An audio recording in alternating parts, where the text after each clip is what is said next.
The Lady or the Tiger by Frank R. Stockton.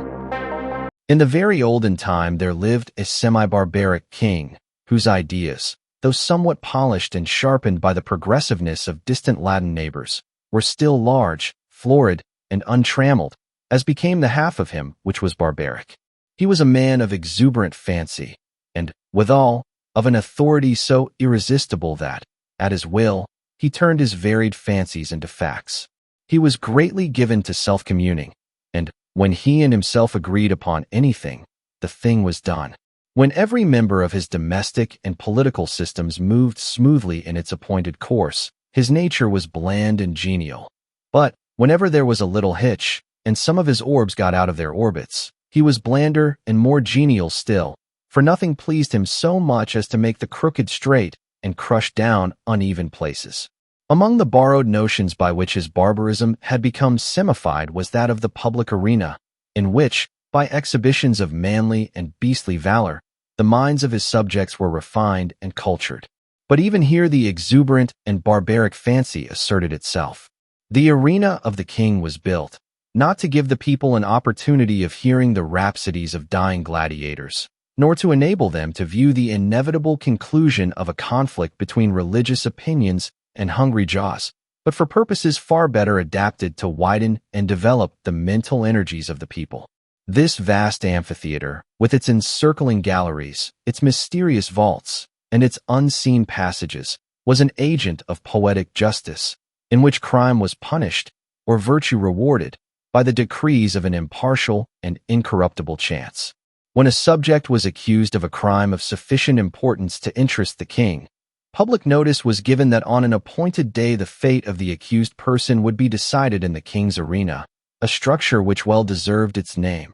For, although its form and plan were borrowed from afar, its purpose emanated solely from the brain of this man, who, every barleycorn a king, knew no tradition to which he owed more allegiance than pleased his fancy, and who engrafted on every adopted form of human thought and action the rich growth of his barbaric idealism. When all the people had assembled in the galleries, and the king, surrounded by his court, sat high up on his throne of royal state on one side of the arena, he gave a signal, a door beneath him opened, and the accused subject stepped out into the amphitheater. Directly opposite him, on the other side of the enclosed space, were two doors, exactly alike and side by side. It was the duty and the privilege of the person on trial to walk directly to these doors and open one of them. He could open either door he pleased. He was subject to no guidance or influence but that of the aforementioned impartial and incorruptible chance. If he opened the one, there came out of it a hungry tiger, the fiercest and most cruel that could be procured, which immediately sprang upon him and tore him to pieces as a punishment for his guilt. The moment that the case of the criminal was thus decided, doleful iron bells were clanged. Great wails went up from the hired mourners posted on the outer rim of the arena, and the vast audience, with bowed heads and downcast hearts, wended slowly their homeward way, mourning greatly that one so young and fair, or so old and respected, should have merited so dire a fate. But, if the accused person opened the other door, there came forth from it a lady, the most suitable to his years and station that his majesty could select among his fair subjects, and to this lady he was immediately married, as a reward of his innocence. It mattered not that he might already possess a wife and family, or that his affections might be engaged upon an object of his own selection. The king allowed no such subordinate arrangements to interfere with his great scheme of retribution and reward. The exercises, as in the other instance, took place immediately and in the arena. Another door opened beneath the king, and a priest, followed by a band of choristers, and dancing maidens blowing joyous airs on golden horns and treading in epithalamic measure, advanced to where the pair stood, side by side, and the wedding was promptly and cheerily solemnized. Then the gay brass bells rang forth their merry peals, the people shouted glad hurrahs, and the innocent man, preceded by children strewing flowers on his path, led his bride to his home. This was the king's semi-barbaric method of administering justice. Its perfect fairness is obvious. The criminal could not know out of which door would come the lady. He opened either he pleased, without having the slightest idea whether, in the next instant, he was to be devoured or married. On some occasions the tiger came out of one door, and on some out of the other. The decisions of this tribunal were not only fair, they were positively determinate. The accused person was instantly punished if he found himself guilty, and, if innocent, he was rewarded on the spot, whether he liked it or not. There was no escape from the judgments of the king's arena. The institution was a very popular one. When the people gathered together on one of the great trial days, they never knew whether they were to witness a bloody slaughter or a hilarious wedding. This element of uncertainty lent an interest to the occasion which it could not otherwise have attained. Thus, the masses were entertained and pleased, and the thinking part of the community could bring no charge of unfairness against this plan, for did not the accused person have the whole matter in his own hands? This semi-barbaric king had a daughter as blooming as his most florid fancies, and with a soul as fervent and imperious as his own. As is usual in such cases, she was the apple of his eye, and was loved by him above all humanity. Among his courtiers was a young man of that fineness of blood and lowness of station common to the conventional heroes of romance who love royal maidens. This royal maiden was well satisfied with her lover, for he was handsome and brave to a degree unsurpassed in all this kingdom, and she loved him with an ardor that had enough of barbarism in it to make it exceedingly warm and strong. This love affair moved on happily for many months, until one day the king happened to discover its existence. He did not hesitate nor waver in regard to his duty in the premises. The youth was immediately cast into prison, and a day was appointed for his trial in the king's arena. This, of course, was an especially important occasion, and His Majesty, as well as all the people, was greatly interested in the workings and development of this trial. Never before had such a case occurred. Never before had a subject dared to love the daughter of the king. In after years such things became commonplace enough, but then they were in no slight degree novel and startling. The tiger cages of the kingdom were searched for the most savage and relentless beasts, from which the fiercest monster might be selected for the arena, and the ranks of maiden youth and beauty throughout the land were carefully surveyed by competent judges in order that the young man might have a fitting bride in case fate did not determine for him a different destiny. Of course, everybody knew that the deed with which the accused was charged had been done. He had loved the princess, and neither he, she, nor anyone else thought of denying the fact. But the king would not think of allowing any fact of this kind to interfere with the workings of the tribunal, in which he took such great delight and satisfaction. No matter how the affair turned out, the youth would be disposed of, and the king would take an aesthetic pleasure in watching the course of events, which would determine whether or not the young man had done wrong in allowing himself to love the princess. The appointed day arrived. From far and near the people gathered, and thronged the great galleries of the arena, and crowds, unable to gain admittance, massed themselves against its outside walls. The king and his court were in their places, opposite the twin doors, those fateful portals, so terrible in their similarity. All was ready. The signal was given. A door beneath the royal party opened, and the lover of the princess walked into the arena. Tall, beautiful, fair, his appearance was greeted with a low hum of admiration and anxiety. Half the audience had not known so grand a youth had lived among them. No wonder the princess loved him. What a terrible thing for him to be there. As the youth advanced into the arena, he turned, as the custom was, to bow to the king, but he did not think at all of that royal personage.